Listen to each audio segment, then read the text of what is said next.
नमस्कार दर्शकों, आज हम बात करने वाले हैं असिस्टेंट प्रोफेसर की पोस्ट के बारे में। ये आई है आपकी Indira Gandhi institute of physical education and sports sciences से, दिल्ली यूनिवर्सिटी का है ये इंस्टीट्यूट या कॉलेज। ठीक है, इसमें आपकी जो अपॉइंटमेंट है वो गेस्ट फैकल्टी के लिए है, फिजिकल एजुकेशन के सब्जेक्ट में है। तो कितनी वैकेंसीज हैं? 7 अनरिजर्व के लिए, 5 ओबीसी के लिए, 2 एससी के लिए और 1 एसटी के लिए और 1 ईडब्ल्यूएस के लिए। इसमें आपका इंटरव्यू होगा, जिसमें मतलब आपकी जो डेट है वो है 2 जून और सुबह 11:30 बजे से आपका इंटरव्यू होगा। एड्रेस आपका ये है, विकासपुरी में, न्यू दिल्ली 18। ठीक, ये आपकी इंटरव्यू की डिटेल है।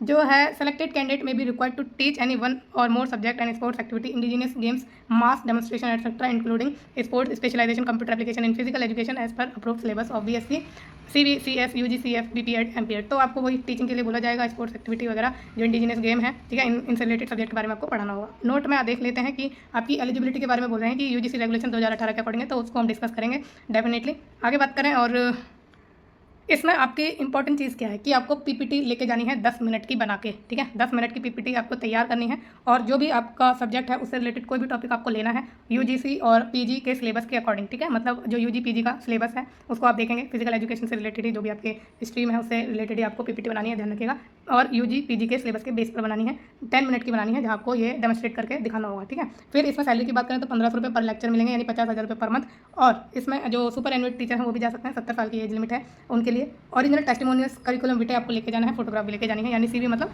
रेज्यूमे लेके जाना है आपको। रिपोर्टिंग टाइम में आपका 10:30 बजे का है। ठीक है, और candidate reporting up to 12:30 on 2 June will only be interview. ठीक, तो ये आप ध्यान रखिएगा, उनको सिर्फ इंटरव्यू देने को ही मिलेगा जो 12:30 बजे तक जो है पहुँचेंगे। ठीक है, अब इसकी जो है क्या हम एलिजिबिलिटी देख लेते हैं कि आपको इसमें इंटरव्यू देने के लिए क्या एलिजिबिलिटी चाहिए। ठीक, तो आपके पास एलिजिबिलिटी ए या बी में से एक होनी चाहिए। ए में क्या है कि आपने मास्टर डिग्री करी हो अपने कंसर्न सब्जेक्ट में, यानी फिजिकल एजुकेशन या इक्वलेंट आपके सब्जेक्ट में, और जो आपकी इसमें परसेंटेज हो 55% मार्क्स होनी चाहिए अगर आप जनरल है, 50% मार्क्स होनी चाहिए अगर आप जो है कैटेगरी से बिलोंग करते हैं। फिर नेट आपका इसके साथ होना ही होना चाहिए।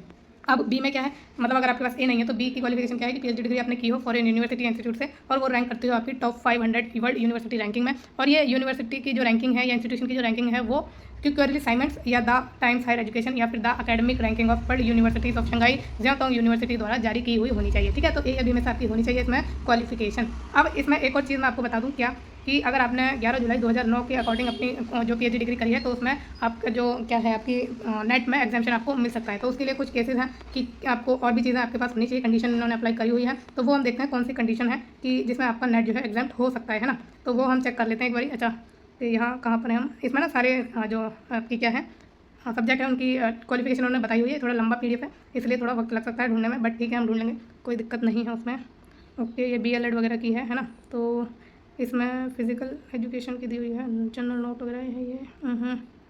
ओके, तो अभी हम मुझे ढूंढना पड़ेगा, मुझे ऐसा लग रहा है, क्योंकि इसमें मुझे कहीं भी नज़र नहीं आ रही है वो चीज़ कि किन कंडीशन में आपको जो है नेट एग्जामेशन मिल सकता है। वैसे आपने आपकी जो पीएचडी है वो रेगुलर मोड पर होनी चाहिए। ठीक है, आपके रिसर्च पब्लिकेशन होने चाहिए जनरल रैपिड में, कम से कम 2 होने चाहिए। और आपने जो है अपने जो भी आपने अपने वर्क किया है पीएचडी का रिसर्च पब्लिकेशन का वो सपोर्टेड होना चाहिए सीएसआईआर या आपका कौन कौन से इंस्टीट्यूशन है वो हम देख लेते हैं। एक्चुअली ना मुझे प्रॉपरली याद भी नहीं है, देख लेते हैं, ऐसा करते हैं। हाँ, तो ये है आपका थोड़े जो मैंने आपको चीज़ें बताई कि किस केस में आपको नेट से एग्जामेशन मिल जाएगा।